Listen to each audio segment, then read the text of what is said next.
You're apparently supposed to say rhubarb because that sounds just like a general sort of hubbub. It doesn't sound like you're saying any particular word if you say rhubarb, rhubarb, rhubarb. Ryan Clark, what's your opinion on rhubarb? I like strawberry rhubarb pie. I don't think I've eaten rhubarb in any other fashion. Is there any type of pie you don't like? I'm a pie person. I like most pies. I don't really like cakes and stuff that much. Interesting. I'm more of a cake over pie guy. Have been my whole life. I mean, I like pie. Savory pies are delicious, but they don't call it a birthday pie. It's usually a birthday cake. Yeah, well, at my birthdays, I usually have a birthday pie with a candle in it. What was your last birthday pie? That's a good question. It was probably blueberry or apple. I don't remember exactly, but those are my two favorite pies. What's your opinion on savory pies? They're the best. You mean like meat pies and stuff? Oh man, yeah. If I could just eat nothing but pies for my whole life, that'd be great. Are you aware of that restaurant in Seattle that only serves meat pies and sweet pies? No. Well, there's one in Vancouver called Aphrodite that does really good, both meat and sweet pies. They have really good turkey pies and stuff. Meat pie that I enjoyed that was a little bit under my radar was a seafood pie from Seven Seas. They do like a tuna meat pie, as well as, I mean, it's not really a pie, but they do like a salmon phyllo pastry. Have you had seafood pies? No, that's news to me. Sounds good. I do like seafood stuff. Where are the best pies in Vancouver? My mom's house, but Aphrodite I think is probably my favorite place where you can go and buy pies. But there's also, well, for dessert stuff, do you ever go to True Confections? It's a good place. They've got a lot of cakey things like that. But for some reason, when I go there, I get trifle, which is kind of cakey in some ways, but more fruity. I like fruity stuff for desserts. I like True Confections. I'm more of a Sweet Revenge guy. It's super cute. Like there's like a couch. See, if you have somebody you want to sit on a couch with and have dessert, it's pretty good on Main Street. Huh. Yeah, that sounds nice. Do you bake pies yourself? When I was a kid, I used to want to help my mom all the time, and she would like cut off a little piece of dough so that I would have like a little tiny pie that I would make, but not so much since then. My wife, fortunately, learned from my mom and her mom how to make pies, so she does that, and then we get them from Aphrodite. What was the point in you and your wife's relationship where she made a pie? Yes. I think it was a bit like after we got married. I think she like took some time to like hang out with my mom and do pastry stuff to learn how my mom does it. Because her mom makes great pies too, but my mom, I don't know, it's like one of her big specialties. So yeah, she took some time after we got married to do that for me. I think it was for like Father's Day or my birthday or something to surprise me. It was good. What was the pie situation at the wedding? That's a good. Yeah, I don't think we had any. We just had the cake. So a very important part of your life and cementing the relationship between you and your wife, you had cake instead of pie. Yeah, I was more concerned about the food. Like, we had sushi and stuff at our wedding, so you had the regular like roast beef or whatever that people have, or prime rib, but we also had sushi. So I don't know. I was more concerned about that. Was there like a shelf life concern about doing sushi at a wedding? It was an outdoor wedding. Like, I feel like sushi might be a bit tricky to cater like that in a long time frame. It was at a pretty fancy place. It was at Brock House. You know where that is? They made it like just before the whole thing started, right? So it wasn't hanging around too long. I like the links between our lives that I'm discovering. My friend had a wedding at Brockton House. It was very nice. Yeah. Oh yeah, it was really good. Yeah, the sushi went fast, especially like the nigiri and stuff like that. So yeah, it definitely was not sitting around long. So what's your go-to favorite sushi? Like a sushi restaurant or type of sushi? Yeah, type of sushi. Like if you're at a place you like, what do you order, and what's a place you do to test? Like when I'm at a Japanese restaurant, I tend to test. If I don't trust it, I'm going to order something safe. I'm not going to stray too far. Yeah. I usually get the same stuff every time, like tuna and salmon nigiri, like wild salmon. And then I like tempura stuff. Rolls that have tempura in them are good. Avocado stuff. I always get tsunamona salad and gomae and miso soup. I get a million things. I always eat way too much Yeah, so all solid choices. Yeah, wild salmon. Have you been able to go back to regular salmon after having wild salmon sushi? No, it's gross. It looks gross and it tastes gross. Don't eat it. And what type of tsunamono? Is it ebi? Either ebi or veggie. We actually these days get veggie because our kids don't like the ebi stuff, and also they just like eating the cucumber out of it. So. Do you feel like Japanese restaurants are good for eating with kids, given the kind of rationed out pieces? Once you get to the point where they're not as messy, because I don't know, using chopsticks and stuff, or I don't want them to use their hands, so they're good enough to use chopsticks now for the most part. So, yeah, it's pretty good. Smaller, bite-sized things, but actually, we still cut up the rolls for the kids, because if you actually had like an avocado roll and gave it to them, they could choke on it, right? So we still cut them up. Did you have them train to use chopsticks with those children's chopsticks? Yeah, they still use the ones like that have like a hinge at the top. That's what they use. Where'd you get them? I don't know. My wife got them from somewhere. You can also just make them out of regular chopsticks and an elastic band, and you use like I've seen people do that in the actual restaurants. You just take the paper that the chopsticks comes in and use that as like a wedge. What's your go-to sushi restaurant in Vancouver? Well, the one that I go to a lot is called Kabune. It's down by Kits Beach. But I think the one that I like the most is probably Tojo's, but it's more expensive than Kabune. But Kabune is like more medium price, but still super high quality, and like I like the atmosphere and stuff in there too, and the fact that it's like next to the beach is pretty sweet. Which one exactly is that? Is that the one by the Max Milk? I don't know where that is. It's on you, just right near Cornwall. Oh, okay. Yeah, it used to be next to the kind of more fancy place. Like it's like a smaller sushi place, or is it? It's smallish, yeah.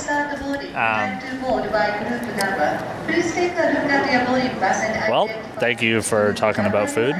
Anytime. Now I'm getting hungry because our flight is delayed, and I thought we were going to get in, and then I was going to eat something. But so, how about we eat in San Francisco? Good food. And maybe burrito in the Mission? I've never done that. I've heard lots of people talk about doing that, but I've never done it. I mean, it was first off, you gotta like burritos. Yeah, I do. What's your preferred like Mexican? Like, how do you like your Mexican food? In what form? Burritos. Yeah, me too.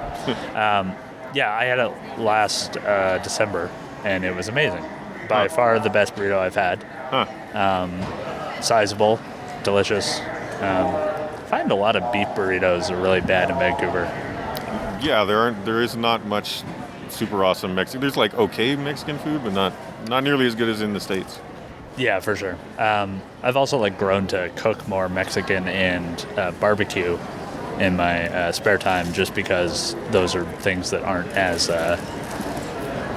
popular in Vancouver, as well as when stuff's not popular, it's kind of more expensive. Like that's kind of a weird thing. Like a burrito that's not the best burrito you've ever had can still cost you $17, which is a bit absurd. Like a specialty place, that actually does Mexican food. But yeah, I make burritos also like every probably week or two. We do burritos. What do you do with the tortilla prep? What do you mean? Do you do anything to the tortilla before the fun starts? I put sour cream and guacamole on it. Okay.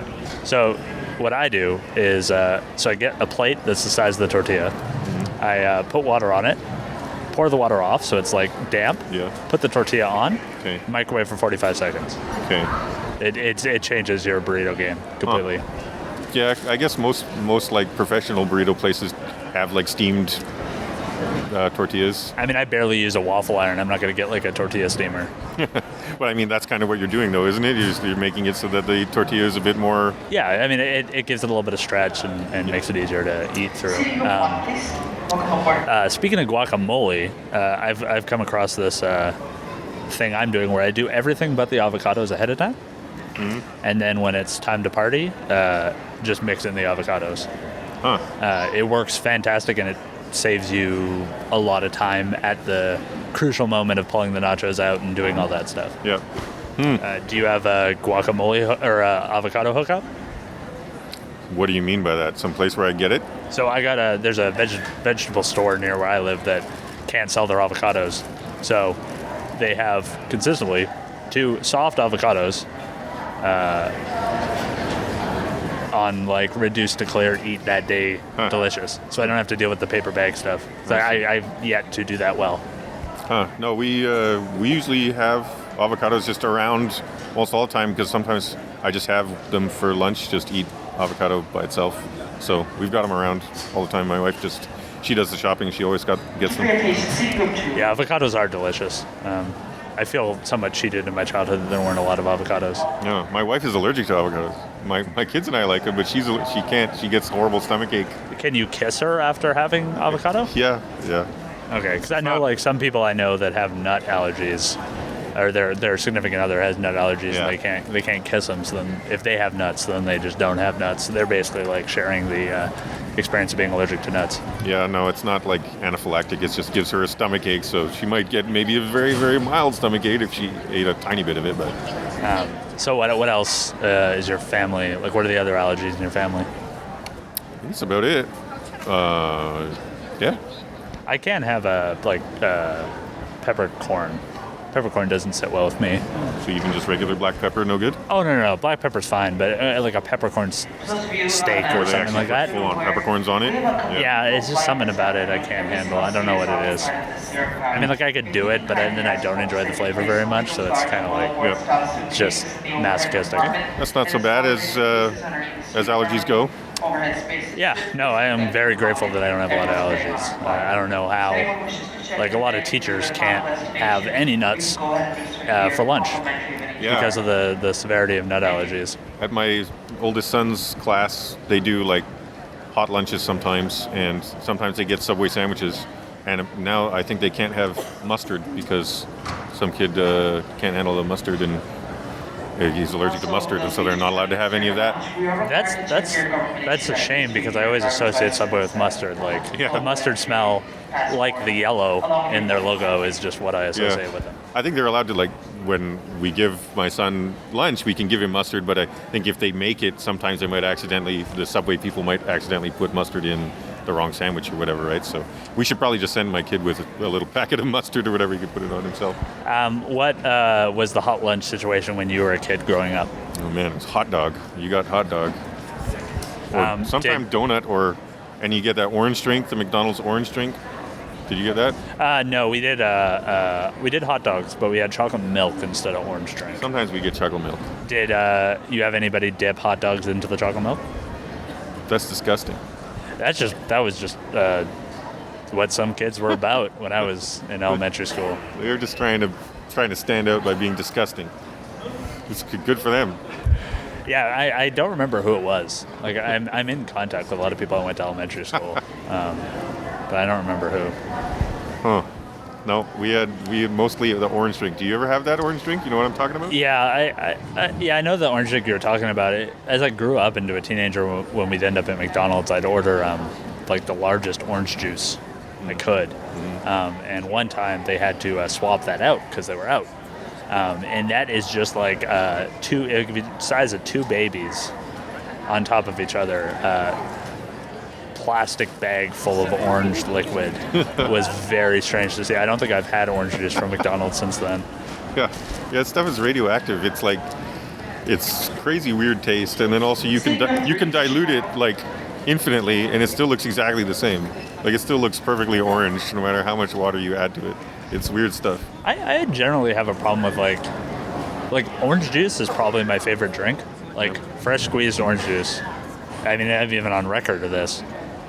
As being my favorite drink, still the case. I have a really hard time like getting something better than squeezing it yourself. Do you have any advice for getting good orange juice? No, I agree though. Orange juice that is fresh squeezed is the best. But yeah, I can't think of any place where I've had it where it was super amazing. Although we had a mimosa yesterday I went for brunch with my wife and kids. And normally that's orange juice and champagne, but she had one that was mango and pineapple, and it was better than the orange juice, which normally I don't like pineapple, so I was surprised. Yeah, I definitely would rank pineapple third in between orange and mango. I like mango. Yeah, I'm not usually a fan of pineapple. I grew up as papaya being the special fruit. We'd have it every Christmas morning. What's your opinions on papaya? I like it a lot. Yeah, one of my grandfathers used to be all about papaya, so whenever I'd go over there, he would share some of his papaya with me. It's cool. It's like got weird seeds in it and stuff. It's a lot different than other fruits. Yeah, and also you can eat it as a bowl. Like you use it as a bowl. Avocado, really. Yeah. I never thought of that before, but since we were talking about avocados, it's just like a larger, sweet avocado. Well, thanks for being on the question bus. I enjoyed the ride. Thank you. Is there anything else you wanted to say? Who am I speaking to? What kind of listeners do you have? I assume everybody that listens to the podcast knows who I am. Yeah. And comes from, or they've been on the podcast. I think that's probably like 100% of the people that would listen to it. I assume they're into video games. Yeah. Well, if you're game developers, you should you should go to GDC, which is what we're doing now. A lot of people don't. They skip it and stuff. I think it's kind of strange because did you see recently the Two Tribes? Do you know Two Tribes? They made games like Tokitori, but they've got another game coming out called Rive, and they're shutting down after this game. And they said in their article that they feel like they're old dinosaurs because they started in 2000 and they're out of touch. Like they don't go to conventions and things like that. And I think that you should, like, in order to make sure that you're not a dinosaur and that you don't lose touch with the game industry, and if you want to be a successful game developer for a long period of time, you should do things like listen to podcasts and follow people on Twitter and go to GDC and go to conferences and things like that. So, I don't know, that's just on my mind right now because we're on our way there, and I think it's a smart thing to do, to make sure you stay in touch. Otherwise, you might end up like, I don't know if you remember when you were a kid when people had VCRs and they didn't know how to set their VCR, the time on it, and it would be flashing 12 all the time. Like my grandparents had it was always flashing 12 because they're like, I don't know the technology, how to do this. So I just don't want to be one of those persons who, when I'm older, my VCR is figuratively, flashing 12, or if you're not paying attention to the new technologies and new trends and things like that. So. I mean, I always, whenever I go to a conference, I want to get something out of it. So, I'd make sure that if you're going to something like this and spending the time and money and time away from development, that you have, something that you're trying to, some reason why you're going. Mm-hmm. Like whether that be meet new people or see old friends or stuff like that. Because, if you don't know why you're going, then it might not necessarily be... That's true. But yeah, meet new people, hopefully learn a few things at some of the talks. I think the last few years it feels like the talks have been a bit better, actually. I learned more stuff last year than in previous years, so that's cool. Last year was my first year going. Oh yeah? Huh. Yeah, well, it was the first year that they split the Indie Game Summit room into two, which was a bit controversial because it sucks that you're missing some of the content, whereas previously it was just one room and you get to see everything. So sometimes you'd miss your friend's stuff because there was another friend also doing a talk at the same time. But I think that it makes it so that the content could be more applicable to you because it can be more specialized, right, rather than generic stuff. So I think it's good. And if they're splitting it to 3 or more this year, that would be good. So yeah, you'll get more actionable content, I think, that way. So yeah, I mean, I think it's good just having multiple tracks because sometimes you don't really want to go to the talk or it's not applicable there. Mm-hmm.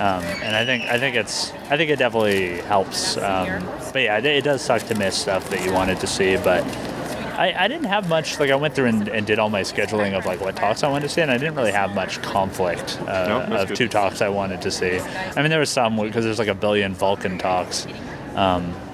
So Vulkan's a new graphic API. I had no idea. Yeah, it's made, I think. It's meant to try and replace OpenGL, or it's built off OpenGL. Works on a lot of platforms. A lot of smart people are talking about it. From the talks I went to last year, it seems like it's going to require kind of a new way of rendering. You're going to need to be more it's built around scalability. So you're going to need to be kind of thinking more about scalable, not just I'm going to render everything once as pretty as I can. Right. You need to kind of I think leverage, from the limited stuff I know, leverage what you're displaying and maybe okay, well, LEDs and effects or effects rendering at different capacities or the demos I saw were all RTSs of oh, look at all these units and and scalable and different resolutions and stuff like that. But it's I think it's built. I think the idea behind it is like OpenGL can be a bit finicky at times, but its platform accessibility is unbeatable. I mean, it's a two-person race, so. But so yeah, I think it's meant to be like more platforms, better performing, and kind of like like more prone to like multi-threaded rendering and stuff like that, which isn't necessarily the applicable to every game. Is NecroDancer rendered on a different thread? No. Is NecroDancer a fixed frame rate? Yes. Have you been curated by the fixed frame rate people? No. Are you aware of this? No. So there's a group of people on Steam that if your game is a fixed frame rate or not 60, they curate you. Not 60? Yeah. I think it's if it's not 60 or locked. Because it's 60. Okay. They curate you, and they're very popular curation. So it's actually negative curation. So you go there to find games you don't want to buy? Yeah. So you're on the store. You're like, oh, I want to buy whatever, and it'll say like, oh, this is curated as fixed frame rate. And if that's something that's important to you, I see. They I guess don't want you to buy it. So. Yeah, we're just 60, locked to 60, but. It's tricky too, because it's like I think a lot of people don't necessarily understand exactly what it means. Mm-hmm. Also, I mean, I don't know if you've got this. We've got support issues of like your game's using too much battery. Like, could you make a low power option? Oh, is your frame rate fixed or no? Yeah. I mean, it's some things are rendered at above. I mean, parts of it are fixed and parts of it's rendered as fast as possible. On your machine when it runs, how much CPU does it use, you know? I don't know. Hopefully all of them.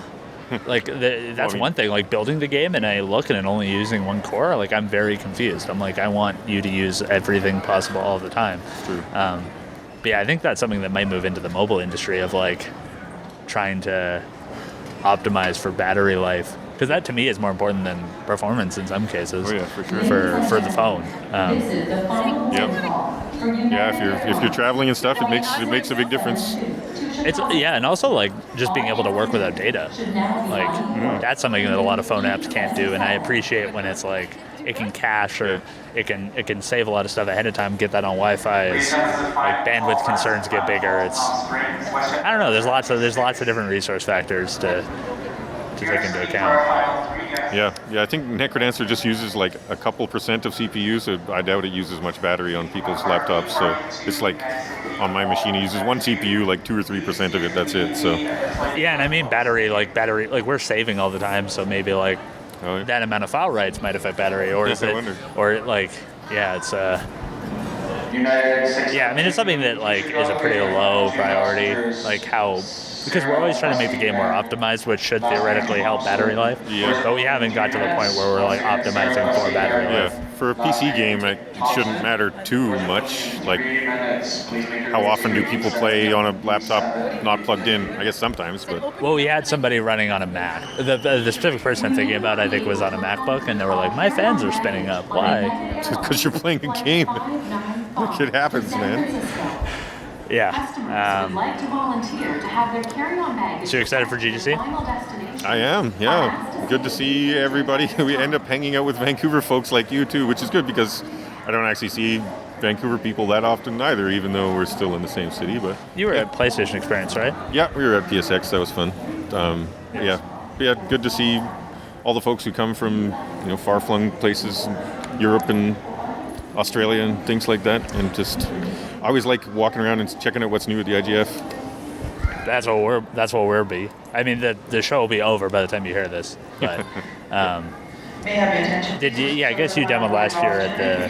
It's 2 years ago. Yeah, not last year. The year before, NecroDancer was in. Yeah. Any tips for showing up the IGF? I've actually done it 4 times, so that was my 4th game that's been nominated for the IGF. So.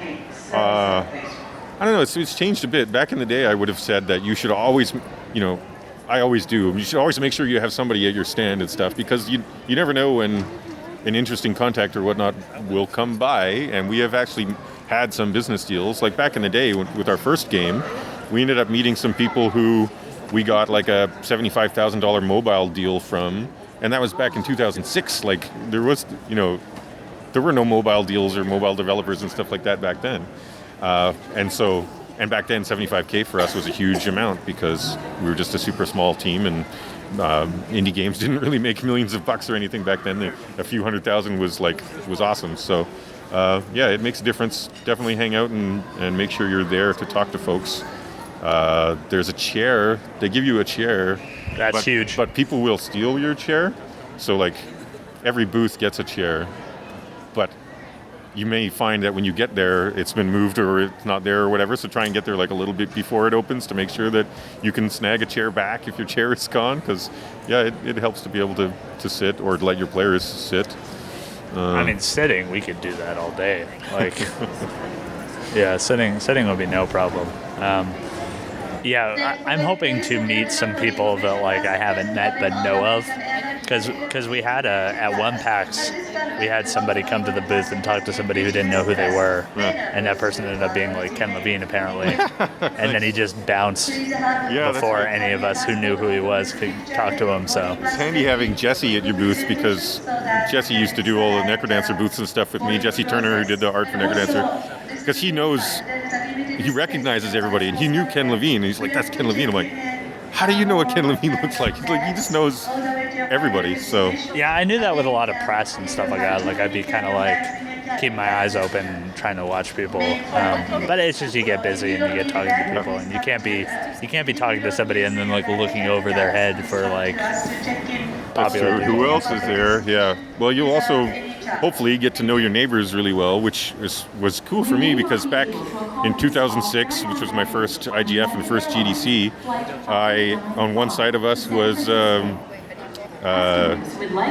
Andy Schatz, who does Monaco, but he had one of his older games back then, so met him. And on the other side was Matthew Wegner and Steve Swink, who do various games like Scale and Aztez now. And so like those were like two of my earliest indie, three of my earliest indie friends, just because we were at the IGF area together. So you can make some good friendships and stuff like that for sure that way. And also you get to meet people like Jonathan Blow was showing Braid back then in 2006, like a programmer art version of it and stuff. And I remember went and played it, and I was like, well, this mechanic is cool, but like the art definitely needs some work. And then obviously got David Hellman to make it beautiful. But it's neat to see,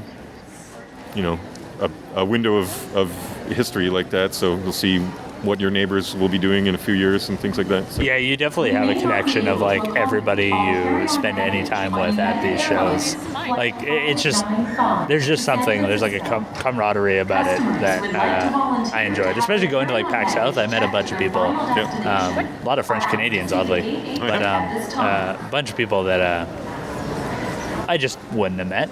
Yeah. And now I met, and now going to GC, it's another person I can say, hey, let's grab a burrito.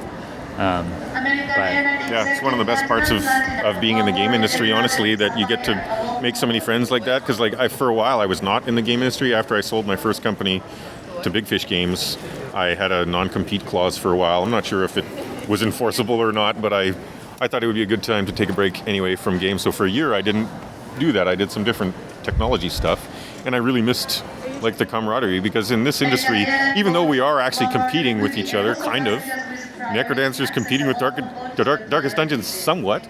But we don't act like we're competitors. We act like we're friends, right? And we help each other out. So well, at least at these shows. Yes, yeah. When behind my back, I'm sure things are different. But in other industries, people do treat competitors like competitors, and they don't hang out with them and stuff. Like it's more hostile. So it's pretty nice to be in a welcoming place like this, where everybody's actually trying to help everybody else out and wants to hang out. So. What was one of the early people that really helped you out, at least maybe in the indie space? Well, not in indie, but Simon Carlis, who's like part of the team that organizes GDC, but like back then he was the chairman of the IGF, and he's done all kinds of other things like indiegames.com. He helped save it when it was going under, and he saved Moby Games and stuff like that. But he gave us a contract back then when we needed a bit of money between jobs, so he got us a job doing, Dr. Dobbs, the magazine. We made like a mini game for them, and we made some money that helped us, get through. And also just, his work at the IGF and whatnot helped make indie games more mainstream. Like back then, indies were not a big deal, but now indies are a big frickin' deal, and I think it's in part because of the IGF and other things like it. Like it was the first festival. Now there's tons of them, right? But it was the first one. Every year he put in a ton of work. So yeah, I think honestly, without the IGF and without him, I probably still wouldn't be making indie games, because back then our margins of success were kind of razor thin. Like if we didn't make that money from that contract, that might have been it. Or if we didn't get the extra press that we got from being in the IGF a couple times, that might have been it. I might have been done. So Simon Carlos is definitely huge influence. Speaking of press, is there a lot of press that come by the IGF? Because I know like some press get passes because San Francisco is such a hub for game press. Do you find that there's a lot of press walking around the IGF? Yes, definitely. Yeah, you'll see quite a few.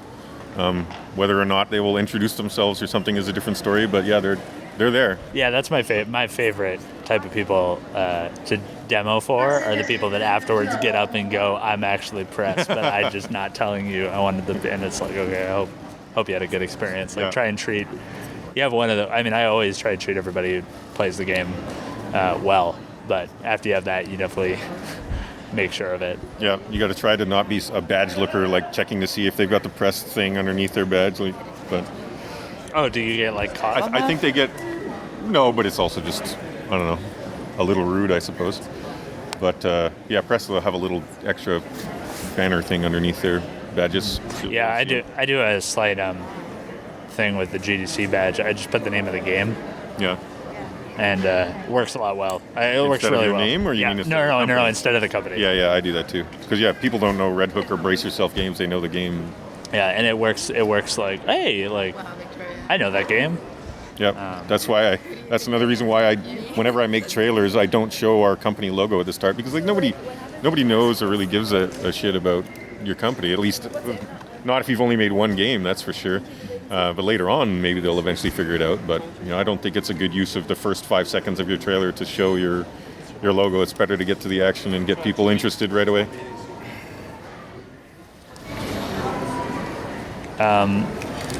Well, I think people will be interested by this. Hope so. It's the longest podcast I've recorded on the Question Bus. Huh. This is called the Question Bus, actually? Yeah.